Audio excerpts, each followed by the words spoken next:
अस्सलाम वालेकुम students, welcome to my YouTube channel medicos the study of life. पिछले topic में मैंने आप लोगों को प्लांट टिश्यूज़ पढ़ाए थे, उसी का एक टॉपिक जो है वो आज मैं कंटिन्यू करूँगी। आज जो है मैं आप लोगों के लिए लाई हूँ कॉम्प्लेक्स टिश्यूज़ या कंपाउंड टिश्यूज़।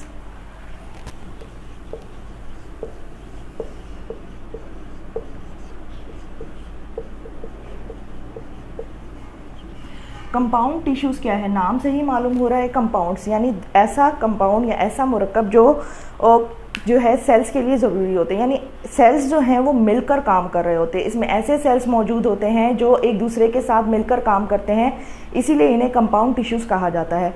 ये कंपाउंड टिश्यूज़ कौन से हैं? ये कंपाउंड टिश्यूज़ हैं दो, एक है जाइलम, सेकेंड है फ्लोएम। जाइलम की बात करते हैं तो जाइलम ऐसे टिश्यूज़ हैं जो प्लांट में जो है रूट से पानी और मिनरल्स को एब्जॉर्ब करते हैं, और फ्लोएम ऐसे टिश्यूज़ होते हैं जो फूड को सिंथेसाइज करते हैं और पौधे के तमाम दूसरे हिस्सों तक पहुंचाते हैं। जाइलम की बात करते हैं तो जाइलम कैसे सेल्स होते हैं, ये क्या काम कर रहे होते हैं प्लांट्स के अंदर।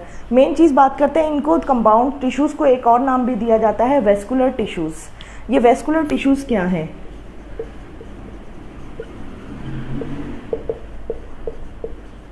वेस्कुलर टिश्यूज़, इनको वेस्कुलर टिश्यूज़ क्यों कहा जाता है? इनको वेस्कुलर टिश्यूज़ इसलिए कहा जाता है, ये वेसल्स बनाते हैं, वेस्कुलर बंडल्स बनाते हैं, इसीलिए इनको वेस्कुलर टिश्यूज़ कहा जाता है।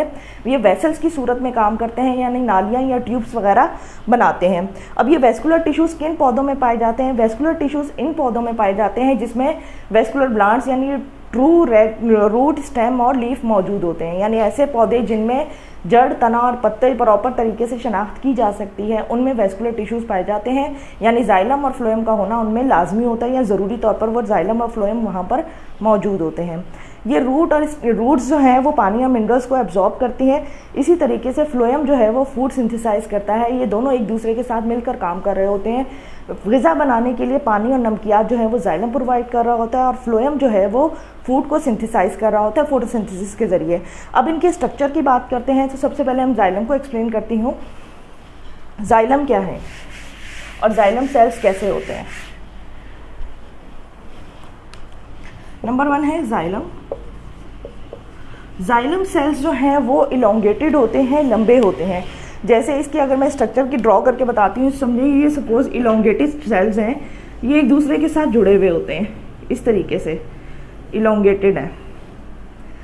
तो इनकी इलोंगेशन की वजह से ये एक ट्यूब बना रहे होते हैं, लेकिन इनके एजेस नहीं होते, यानी इनके दरमियान में पार्टीशन नहीं होती है, तो यानी एक प्रॉपर एक नाली बना रहे होते हैं। इस वजह से इन्हें जो है वो वेसल एलिमेंट्स कहा जाता है, यानी ऐसे सेल्स क्या कहलाते हैं? Vessel element.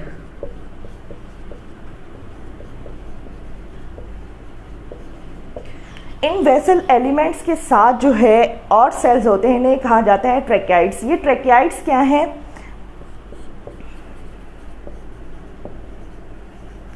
ये ट्रैकियाइड्स ऐसे सेल्स होते हैं सिलेंड्रिकल, जो इनको सपोर्ट कर रहे होते हैं। अब बात करते हैं ये जाइलम वेसल्स की। तो वेसल्स मैंने आपको बताया इलोंगेटेड होते हैं, इनमें सेकेंडरी वॉल होती है जिसकी वजह से ये लेगनिंग की वजह से हार्ड होते हैं, सख्त होते हैं। तो ये सिर्फ पानी और मिनरल्स को ट्रांसपोर्ट नहीं कर रहे होते, बल्कि ये पानी और मिनरल को ट्रांसपोर्ट करने के साथ साथ पौधे को सपोर्ट भी प्रोवाइड कर रहे होते हैं, पौधे में सख्ती पैदा कर रहे होते हैं, ज़मीन में उसे गाढ़ा रहने के लिए यानी सीधा खड़ा स्ट्रेट रहने के लिए मदद प्रोवाइड कर रहे होते हैं, सपोर्ट दे रहे होते हैं। अब ट्रैकियाइड्स की बात करती हूँ तो ट्रैकियाइड्स क्या है? सिलेंड्रिकल होते हैं, लेकिन ये एक दूसरे को ओवरलैप कर रहे होते हैं। ये ऐसे सेल्स होते हैं जो एक दूसरे को ओवरलैप कर रहे होते हैं, ये भी इलोंगेटेड है, लेकिन ये वेसल्स के साथ होते हैं, तो इन्हें ट्रैकियाइड्स कहा जाता है। सपोर्ट के तौर पर ये काम कर रहे होते हैं। अब बात करते हैं स्ट्रक्चर फ्लोएम की। जाइलम जो है वो एक ही वेसल्स में जो है वो काम कर रहे होते हैं, यानी पाइपलाइन बना रहे होते हैं। पाइपलाइन बनाने के साथ साथ ये जो है वो वन वे काम कर रहा होता है, यानी पानी और मिनरल्स को एक डायरेक्शन में ऊपर की तरफ लेके जा रहा होता है, जबकि फ्लोएम 2 वे काम कर रहा होता है। अगर मैं फ्लोएम की बात करती हूँ,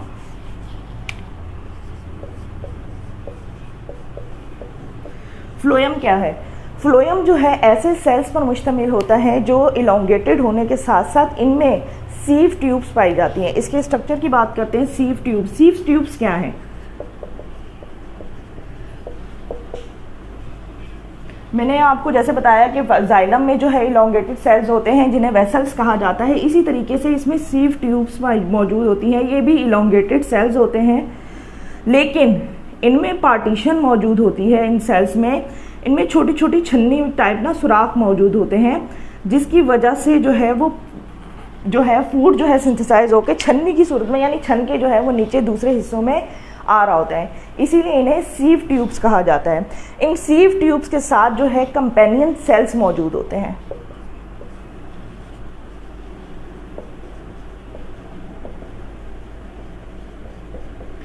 ये कंपेनियन सेल्स क्या हैं? कंपेनियन सेल्स ऐसे सेल्स होते हैं जो इनके साथ मौजूद होते हैं, ये नोड्स की सूरत में मौजूद होते हैं। अब एक जिंदा सेल्स हैं, उनको जाहिर सी बात है प्रोटीन की ज़रूरत होती है, हर जानदार को एनर्जी की ज़रूरत होती है, तो ये सीव ट्यूब्स को जो है वो कंपेनियन सेल्स जो है प्रोटीन प्रोवाइड कर रहे होते हैं। कंपेनियन सेल्स का काम होता है इन सीव सेल्स को जो है वो प्रोटीन प्रोवाइड करना। इसी तरीके से मैंने अभी बात की आपको कि 2 वे में फ्लोएम काम कर रहा होता है। अब देखिए, जो फूड सिंथेसाइज हो रहा होता है वो ग्रीन कलर के पार्ट्स में सिंथेसाइज हो रहा होता है, इसी तरीके से जैसे कि पत्तों में कुछ पत्ते ऊपर होते हैं और कुछ पत्ते नीचे होते हैं। जिन पत्तों में फूड सिंथेसाइज हो रहा होता है, इसके अलावा ग्रीन कलर के स्टेम है, वहाँ पर भी जो है वो फूड सिंथेसाइज हो रहा होता है, फूड बन रहा होता है। तो जहाँ जहाँ ये फूड सिंथेसाइज हो रहा होता है, तो 2 वे में किस तरीके से काम कर रहा होता है कि रूट्स में जब फूड की ज़रूरत होती है, ग़िज़ा की ज़रूरत होती है, तो ये वहाँ पर सप्लाई किया जाता है, अपवर्ड डायरेक्शन में भी और बैकवर्ड डायरेक्शन में भी ये फूड सिंथेसाइज करके फूड प्रोवाइड कर रहा होता है। इसीलिए जाइलम जो है वो 1 वे में काम कर रहा होता है और फ्लोएम जो है वो 2 वे में काम कर रहा होता है। आई होप मैं आपको जो है इसका समराइज़ कर देती हूँ कि जाइलम और फ्लोएम क्या काम कर रहे होते हैं। जाइलम जो है वो सॉल्ट और मिनरल्स को ज़मीन के अंदर से एब्जॉर्ब कर रहा होता है, और जबकि फ्लोएम जो है वो फूड सिंथेसाइज करने के बाद ओवरऑल पूरी बॉडी में फूड सप्लाई कर रहा होता है। आई थिंक आपको मेरी वीडियो पसंद आई होगी। मेरी वीडियो पे कमेंट्स लाजमी करें ताकि मैं आपको फीडबैक दे सकूँ। शुक्रिया।